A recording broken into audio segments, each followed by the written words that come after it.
राधे राधे, जय श्री कृष्ण। आज वैशाख मास महात्म्य अध्याय 9वां सुनाने जा रही हूँ। इस अध्याय को सुनने से निर्विघ्न काम आपके सारे पूरे हो जाएंगे, तो इसलिए इस अध्याय को आप लोग जरूर सुन लीजिएगा और लाइक सब्सक्राइब कमेंट में भगवान जी का नाम जरूर आप लोग लिखते रहिएगा।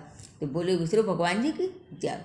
मैथिली जी ने पूछा, हे ब्राह्मण, कामदेव के जल जाने के बाद उसकी उत्पत्ति कैसी हुई? यह सुनकर सुखदेव स्वामी कार्तिक के जन्म की कथा कहने लगे, जिसके सुनने से पाप नष्ट हो जाते हैं, यश व पुत्र मिलते हैं और सब रोग नाश हो जाते हैं। जब महादेव जी ने कामदेव को भस्म कर दिया, तब उनकी स्त्री रति मूर्छित हो गई और फिर चेत होने पर अनेक प्रकार से विलाप कर शरीर त्यागने लगी और अंतिम क्रिया करने के लिए बसंत को बुलाया। बसंत ने आकर रति को समझाया कि आत्मघात करना धर्म का हेतु नहीं है, लेकिन रति के नाम मानने पर बसंत ने नदी के तट पर चिता बनाई और रति गंगा में स्नान कर संपूर्ण क्रियाक्रम से निश्चिंत हो सब इंद्रियों को रोक और मन को आत्मा में लीन कर चिता पर चन्नों को उद्धृत हुई। तब आकाशवाणी हुई कि हे कल्याणी, हे पति में अत्यंत प्रेम रखने वाली, तू चिता में प्रवेश मत कर।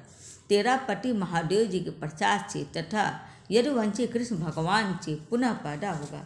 ऐसे क्रम से 2 जन्म होंगे, तब दूसरे जन्म में श्री कृष्ण से रुक्मिणी के गर्भ से तेरा पति होगा, उसका नाम प्रद्युम्न होगा। तू ब्रह्मा के शाप से शंकर के घर में निवास करेगी, वही प्रद्युम्न नाम के तेरे पति से तेरा मिलन होगा। ऐसा कह आकाशवाणी समाप्त हो गई।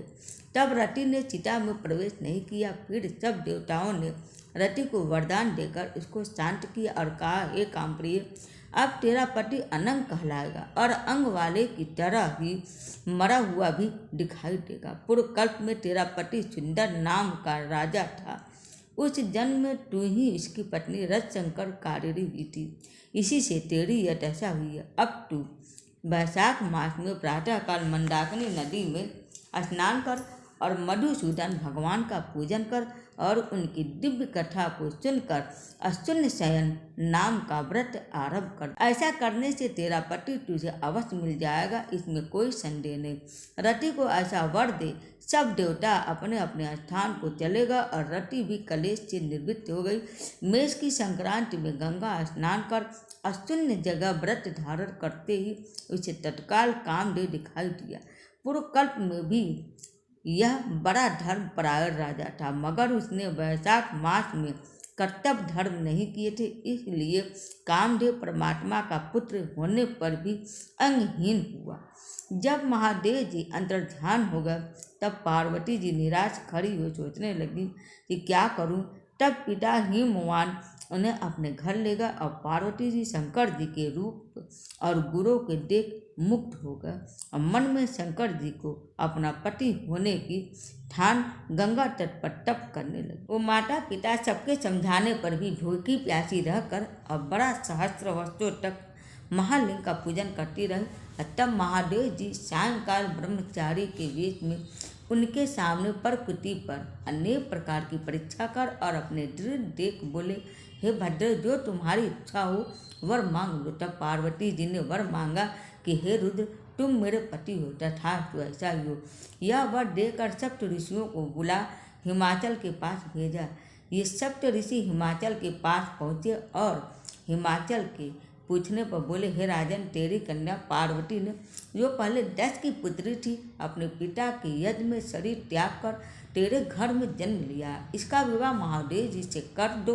यह बात सुन हिमाचल बोला कि पार्वती महादेव जी को ही अपना पति बनाने का घोर तप कर रही है। मैं भी अत्यंत हर्ष से अपनी कन्या महादेव जी को दे चुका हूँ। अब आप वहाँ पधारो जहाँ महादेव जी हैं। हिमाचल का उत्तर ले सप्त ऋषि महादेव जी के पास जा और विवाह निश्चित कर चले गए।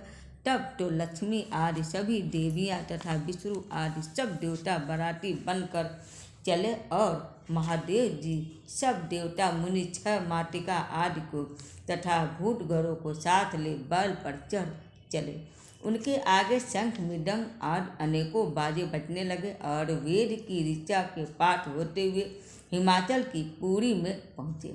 तब शुभ लगन में शिव पार्वती का विवाह संपन्न हो गया, जिससे त्रिलोकी में आनंद छा गया। इस महा उत्सव के पूर्ण होने पर शंकर जी पार्वती जी के संग स्वच्छता से हिमाचल के शिखर पर सहस्र दिव्य वर्ष तक रमण करते रहे। महादेव जी द्वारा पार्वती जी के साथ नित्य प्रति रमण करने पर भी गर्भ स्थिति न हुई तो देवताओं को घोर चिंता उत्पन्न हुई कि हमारे कार्य की सिद्धि कठिन है। विचार कर अग्नि को बुला और उसका अत्यंत सम्मान कर जहाँ महादेव जी रमण कर रहे थे भेजा और कहा कि जब महादेव जी रमण कर चुके तब तू प्रकट हो उनके सन्मुख चले जाना, जिससे वह पुनः रमण न करे, क्योंकि तुझे देखकर पार्वती जी लज्जा के मारे वहाँ से हट जाएंगी।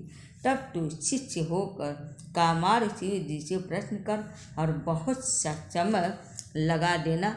बहुत काल व्यतीत होने पर पार्वती जी के गर्भ से स्वामी कार्तिक का जन्म होगा। अग्नि देवताओं से विदा हो अब महादेव जी के पास गया, जिससे वस्त्रहीन पार्वती को बड़ी लज्जा उत्पन्न हुई और रमण छोड़ अलग हट गई। तब महादेव जी को बड़ा क्रोध हुआ और अग्नि से बोले, हे दुर्मते, इस स्खलित वीर्य को जो दुस्सह है तू ग्रहण कर तेरे मुख में त्याग दूंगा। ऐसा का अग्नि के मुख में वीर्य छोड़ दिया। उस प्रचंड वीर्य के उदर में प्रवेश होने से अग्नि ने दुखित हो स्वर्ग लोक में देवताओं के पास जा सब वृत्तांत कहा, जिससे देवताओं को वीर्य के इच्छित हो जाने से हर्ष हुआ, परंतु प्रसव कैसे होगा इसका अत्यंत दुख हुआ। अग्नि के उदर में महादेव जी का तेजोमय वीर्य बढ़ने लगा। तब 10 महीना हो जाने पर प्रसव का कोई उपाय न हुआ। तब अत्यंत दुखित हो देवताओं को संग ले महायशस्विनी गंगा के पास जा सब स्तुति करने लगे, हे माता, तू देवताओं के निमित्त शंकर के इस तेज को धारण कर जो अग्नि के प्रसव बढ़ रहा है वह स्त्री न होने से प्रसव नहीं होती है, हमारी रक्षा कर। ऐसी प्रार्थना करने पर गंगा ने कहा तथास्तु। तब देवताओं के कहने से अग्नि ने गर्भमोचन मंत्र से गर्भ का आकर्षण कर शंकर जी के तेज को गंगा जी में छोड़ दिया। यह तेज बड़ा दीप्तिमान और लोकों में असहनीय था। कुछ मास पर्यंत गंगा जी उसे सहन न कर सकी और जल सूख गया और रक्त कलेवर दिखाई देने लगा। तब अत्यंत दुख से व्याकुल हो अपने उदर एवं गर्भ को त्याग दिया, जो सरपटों से गिरा। जहाँ विदीर हो उस गर्भ के 6 भाग हो गए।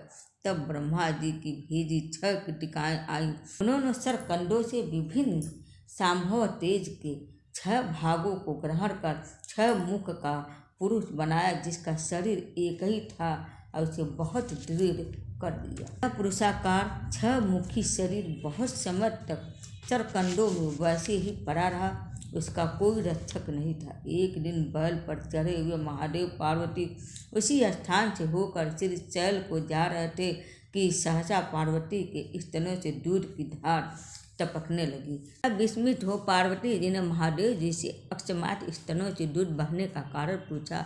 महादेव जी बोले, तेरा पुत्र यहीं नीचे पड़ा और अपने रमण की बात तथा अग्नि का वहाँ आना, जिससे पार्वती को उसे देखकर लज्जा के मारे हट जाना और वीर स्थलित होने से क्रोध में आकर अग्नि के मुख में छोड़ देना और गंगा के जलने से गंगा का सरकंडों में छोड़ देना और वहाँ पर उनके 6 भाग हो जाना तथा मातृकाओं के दृढ़ कर देने का वृत्तांत सुनाया।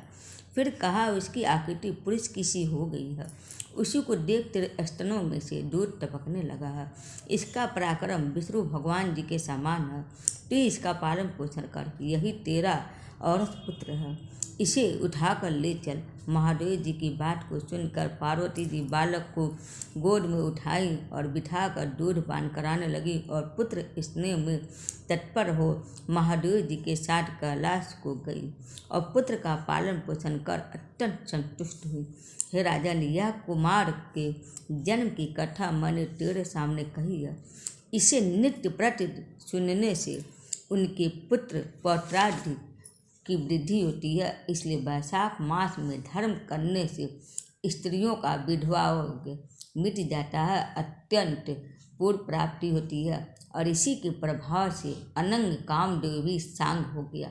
जो लोग इस मास में बिना स्नान दान किए बिता देते हैं उन्हें बहुत से धर्म करने पर भी अनेकों दुख भोगने पड़ते। इसलिए यही एक मास ऐसा है जो संपूर्ण धर्मों के करने के लिए हितकारी होता है। तो वैशाख मास महात्म्य अध्याय 9वां संपूर्ण हुआ। उम्मीद है आप सबको मेरा वीडियो पसंद आया होगा।